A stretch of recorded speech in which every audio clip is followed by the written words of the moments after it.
Assalamualaikum warahmatullahi wabarakatuh. Saya Yudi Pramuko, tukang donat dari Parung Hijau, tertua di semesta.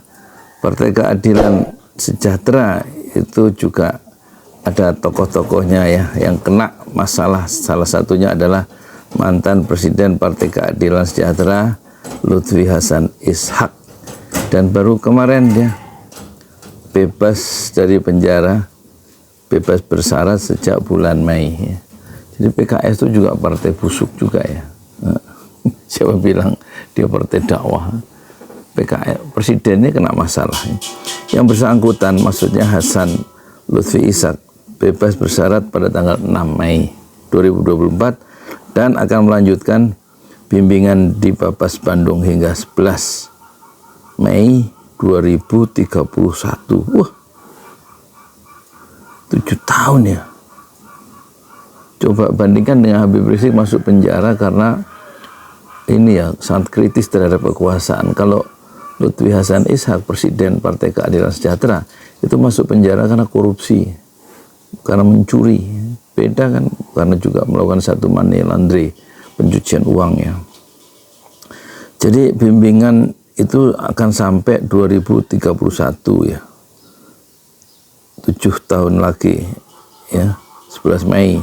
Kata siapa? Kata Kepala Bagian Humas dan Protokoler Ditjen Pas Edward Eka Saputra dalam keterangannya Kamis 30 Mei 2024. Oh, ini beritanya 3 bulan yang lalu, tapi kita ingin buktikan kenapa PKS itu ya mau meninggalkan Anies ya. PKS juga sejak awal ada ya faksi-faksi yang tidak idealis ya, atau setidak-tidaknya faksi-faksi yang ingin mengeruk kekayaan dengan cara apapun ya.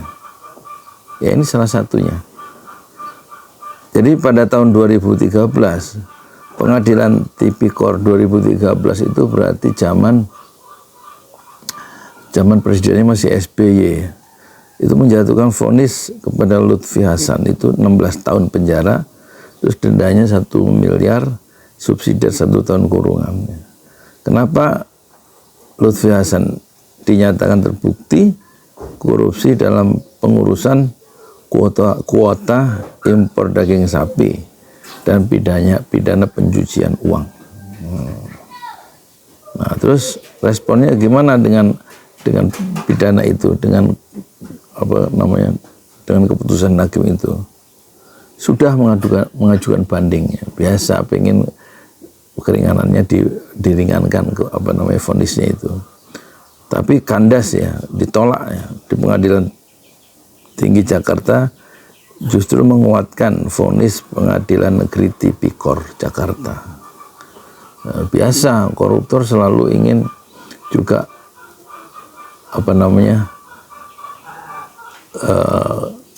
ringan gitu ya, nggak mau dipenjara lama-lama, terus dia kasasi ya. Ditolak oleh Mahkamah Agung ya. Malah justru memperberat, ditambah 2 tahun jadi 18 tahun. Kapok.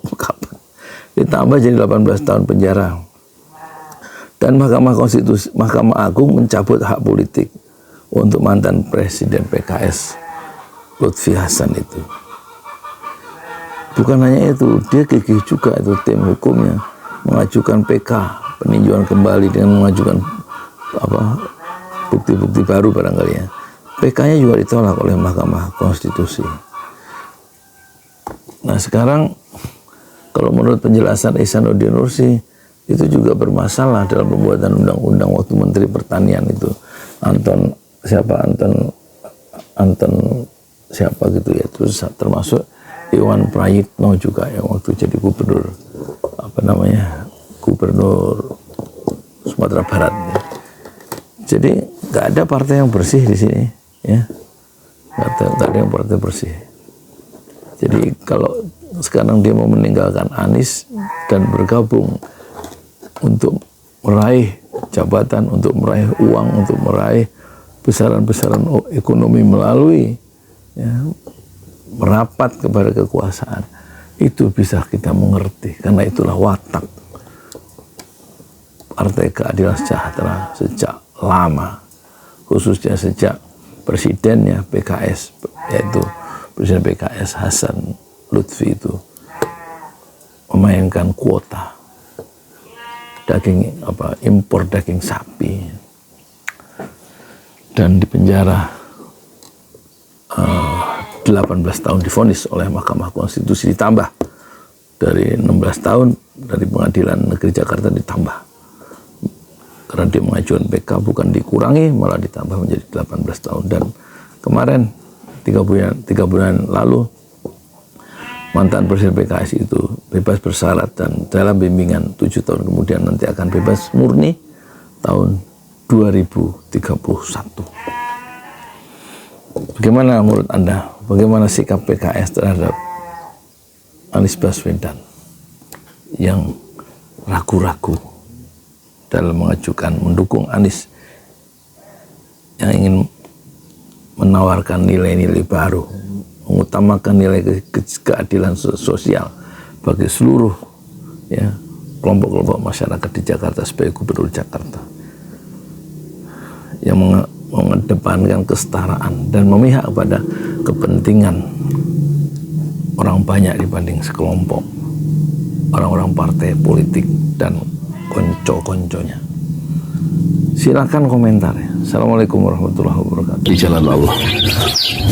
Ini Masjid Enam Syuhada lagi dikunjungi sama Ketua Hilmi. Modal awalnya berapa Pak Yudi Pramuko? 750.000. 750.000 rupiah aja. Jadi ini 500 jutaan nih barang. Sekarang udah habis 310. Masya Allah, tuh udah pakai keramik, laponnya tinggal. Granit tuh kayak marmer. Tuh. Masya Allah nih, sampai juga kita ke sini. Masjid Enam Syuhada, ngapa namanya Masjid Enam Syuhada, Pak Yudi? Kita mau mendokumentasikan perjuangan dakwah nama anak muda pengawal Habib Rizik Syihab itu. Masya Allah. Yang dibunuh sama orang jahat di kilometer 50. Kilometer 50 ya. Itu kan simbol memperjuangkan dakwah itu kita harus memberikan segalanya untuk Islam kan ya. Masya Allah. Islam. Dan nama anak muda itulah yang sudah memberikan segalanya untuk Islam. Masya Allah. Apa nanti nama pemuda itu ada juga di sini mungkin diterangkan? Mungkin namanya Enam Syuhada. 6 Syuhada itu, ya. 6 Syuhada dipasang di sini. 6 Syuhada. Bip Ali, apa yang dikomentarin dari ini semua, Bip Ali? Masya Allah, luar biasa. Dari uang 700.000, kalau pengen ternyata bisa. Bisa. Allah kirim. Tuh, bisa. Ya, dengan masuk satu gang kecil, tapi Bapak ini luar biasa. Kecil tuh. Masya Allah ya. Satu call aja. Masya Allah. Perjuangan Pak Yudi Pramuko, YouTuber sejagat paling tua. Tertua di semesta. Tertua di semesta. Masya Allah. Tukang donat. Tukang donat. Tukang donat dari Paru. Ini saya laporkan dari lapangan ini, langsung dari Masjid Enam Syuhada. Masya Allah. Dan ini dia. Dalam lihat ah. Tuh lihat tuh masjidnya. Tuh imamnya situ tuh. Malam-malam lagi kita. Masya Allah. Masih kurang nih. Atapnya katanya transfer aja. Masjid Enam Syuhada sebentar lagi selesai. Dinding lubang angin sebagian sudah terpasang, lantai 2 dan kemudian plafon termasuk lantai bukan keramik, granit 150 dus bersama tiang-tiang yang ada 16 setinggi 4,5 meter. Kemudian finishing terakhir adalah tangga menjebol atap ya, lantai pertama untuk masuk ke lantai 2. Inilah Masjid Enam Syuhada.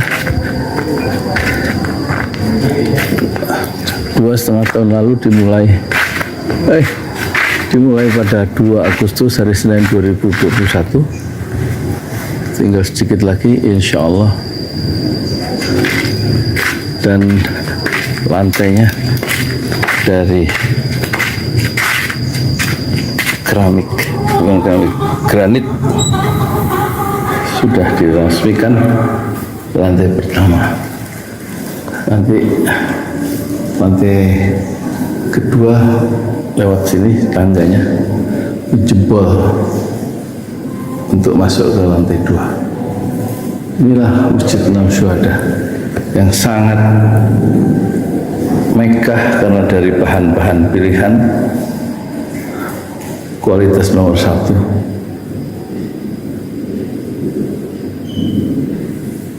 Tinggal sekitar 80 juta lagi, finishing lantai atas selesai, insya Allah.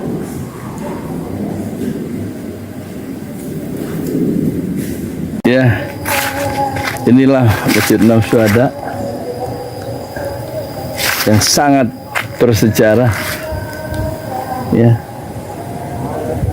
dalam sejarah dakwah Indonesia modern, insya Allah, karena ini dibangun dalam konteks kezaliman rejim penguasa yang sudah membunuh 6 santri dari front Laskar Front Pembela Islam, dan kita abadikan pengorbanan dan perjuangan dakwah mereka sehingga kita sebut namanya Masjid Enam Syuhada. Mereka mengawal perjalanan dakwah gurunya Habib Rizik Syihab, dan mereka dicegat oleh orang-orang jahat di kilometer 50. Saya Yudi Pramuko, tukang donat dari Parung Juber, tertua di semesta fasbir sabrun jamila, bersabarlah dengan kesabaran yang indah. Assalamualaikum warahmatullahi wabarakatuh.